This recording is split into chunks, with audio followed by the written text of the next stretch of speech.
શું નામ આપનું? મારું નામ કોલિન ફ્રાન્સિસ, વ્યવસાય એડવોકેટ છું. એક એડવોકેટ તરીકે આપને શું લાગે છે કે કઈ સરકાર રચાશે, તમે કઈ સરકાર ઝડપી રહ્યા છો? રહી વાત 405, ઇલેક્શન ડિક્લેર થયું એ સમયે શરૂઆતના સ્ટેજ ઉપર ભારતીય જનતા પાર્ટીના દિગ્ગજ નેતાઓ, શીર્ષ નેતૃત્વએ એવી જાહેરાત કરી કે આ અબકી બાર 400 પાર.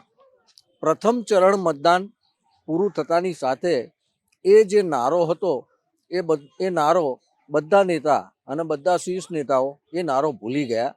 400 પારની વાત પહેલા ચરણના ઇલેક્શન પત્યા પછી 400 પારની વાત કોઈ નેતા કરતું નહોતું અને છેલ્લા છઠ્ઠા ચરણ સુધી પણ 400 પારની વાત હવે કોઈ શીર્ષ નેતૃત્વ ભારતીય જનતા પાર્ટીનું કરી નથી રહ્યું. એનું કારણ છે કે 2019ની ચૂંટણીમાં જે ગુજરાત રાજ્ય, મધ્યપ્રદેશ, રાજસ્થાન, હરિયાણા આ જે મોટા જે સ્ટેટ છે એમાં ભારતીય જનતા પાર્ટીની ક્લીન સ્વીપ હતી. 26માંથી 26 ગુજરાતમાં, 25માંથી 25 રાજસ્થાનમાં, 29માંથી 28 મધ્યપ્રદેશમાં, હરિયાણામાં 10 આ ક્લીન સ્વીપ ભારતીય જનતા પાર્ટીએ 2019માં કરેલી.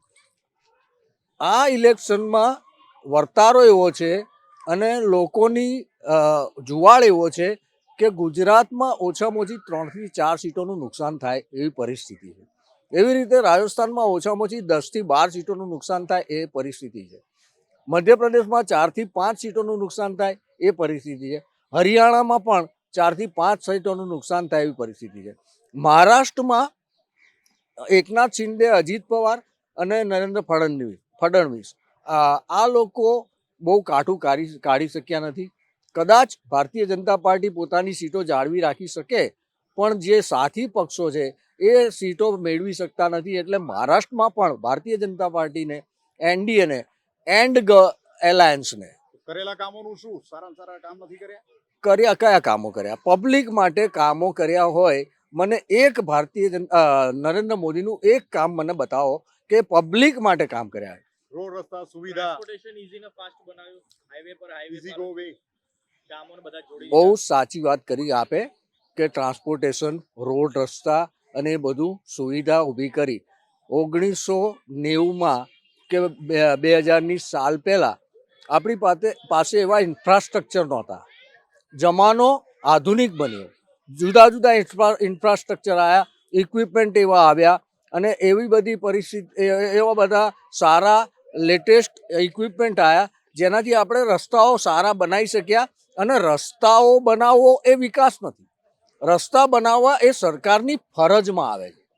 સરકારે કરવું પડે. વિકાસ કોને કહેવાય કે એક ચાની કીટલી વાળો 2014 પહેલાં ચાની કીટલી ચલાવતો હોય અને એ જ જગ્યાએ એની એક રેસ્ટોરન્ટ ઊભી થાય, એનું નામ વિકાસ કહેવાય. રહી વાત 370ની કલમ હોય, રામલલા મંદિર હોય, તો એ ભૂતકાળની સરકારને કેમ ન દેખાયું? 370ની કલમ જૂનો મસલો છે. 370ની કલમ અને રામ મંદિર માટે હું એમ કહીશ કે આસ્થાનો વિષય છે. દરેક હિન્દુ વ્યક્તિ અને દરેક હિન્દુ સમાજમાં માનનારી વ્યક્તિ માટે એ આસ્થાનો વિષય છે. એની સાથે રમત કરવી ના જોઈએ અથવા તો એને ચૂંટણીના એમાં લેવા ના જોઈએ. એ આસ્થાનો વિષય છે. અને એ રામ મંદિરનું જે તાળું હતું એ તાળું ખોલવાનો સૌથી પહેલો પ્રયત્ન માનનીય રાજીવ ગાંધીજીએ કર્યો. ત્યાર પછી કોઈ સરકારે રામ મંદિર બનાવ્યું નથી. સુપ્રીમ કોર્ટનો આદેશ થયા પછી રામ મંદિર બન્યું. સરકારે આદેશ તો ત્યારનો થઈ ગયો તો બન્યું તો હમણાં ના, સુપ્રીમ કોર્ટનો આદેશ તો હમણાં જ થયો. સુપ્રીમ કોર્ટનો આદેશ હમણાં જ થયો. એ પછી રામ મંદિર બનવાની વ્યવસ્થા ઊભી થઈ. સુપ્રીમ કોર્ટના આદેશ પછી રામ મંદિર પર બનાવવાની વ્યવસ્થા ઊભી થઈ. સુપ્રીમ કોર્ટનો આદેશ ક્યારનો નથી થયો. સુપ્રીમ કોર્ટનો આદેશ થયા પછી એ થયું અને માન્ય સુપ્રીમ કોર્ટે આદેશ આપ્યા પછી આ રામ મંદિરની કાર્યવાહી થઈ. અને રામ મંદિર કોઈ સરકારે નથી બનાવ્યું, એ સુપ્રીમ કોર્ટના આદેશ મુજબ થયું છે. રહી વાત 400 પારની, તો તમને શું લાગે હમણાં હવે આ તબક્કે 4 જૂને કોની સરકાર બનશે? તમે કોની સરકાર ઝંકી રહ્યા છો? 4 જૂને સરકાર બનવાની પરિસ્થિતિ જે છે એમાં હું માનું છું ત્યાં સુધી સિંગલ લાર્જેસ્ટ પાર્ટી તરીકે તો ભારતીય જનતા પાર્ટી જ આવશે. હું એ સ્વીકારું છું. સિંગલ લાર્જેસ્ટ પાર્ટી તરીકે ભારતીય જનતા પાર્ટી આવશે, પરંતુ એને 272ના આંકડાને ટચ કરવા માટે જુદા જુદા પક્ષોની જરૂર પડશે. એ કોઈ પણ રીતે હાંસલ કરવાનો પ્રયત્ન કરશે. 400 પારની વાત તો હવે ભૂલી જ જવાની, 400 પાર તો કોઈની આવવાની નથી. પરંતુ મારી અંતરની ઈચ્છા એવી કે ઇન્ડિયા ગઠબંધન જો સરકાર બનાવે તો ભારત દેશની પ્રજા, ભારત દેશનો મધ્યમ વર્ગ, ભારત દેશનો ગરીબ વર્ગ એના માટે ખૂબ સારી બાબત બની રહેશે. નિર્ણય બાબતે કેટલો અઘરો ક્વેશ્ચન થઈ જશે? ગઠબંધનની સરકારમાં નિર્ણય કોનો થશે પછી? એમાં તો કેટલી અઘરી વાત થઈ ગઈ? આ ઇન્ડિયા ગઠબંધનની સરકારમાં વડાપ્રધાન પદનો નિર્ણય કરવાની સત્તા જે તે સાંસદોને હોય છે. ભારત દેશની રાજનીતિમાં કોઈ એક વ્યક્તિ ઉપર ચૂંટણી લડાતી નથી. આ તો છેલ્લા કેટલાક સમયથી એકમાત્ર નરેન્દ્ર મોદીનું નામ ચગાઈને નરેન્દ્ર મોદી પર ચૂંટણી લડાતી હોય છે. એટલે સંસદ સભ્યનો જે અધિકાર છે નેતા ચૂંટવાનો, એ નેતા ચૂંટવાનો અધિકાર આ નરેન્દ્ર મોદીની સરકારના કારણે નેતા ચૂંટવાનો અધિકાર બી છીનવાઈ ગયો છે.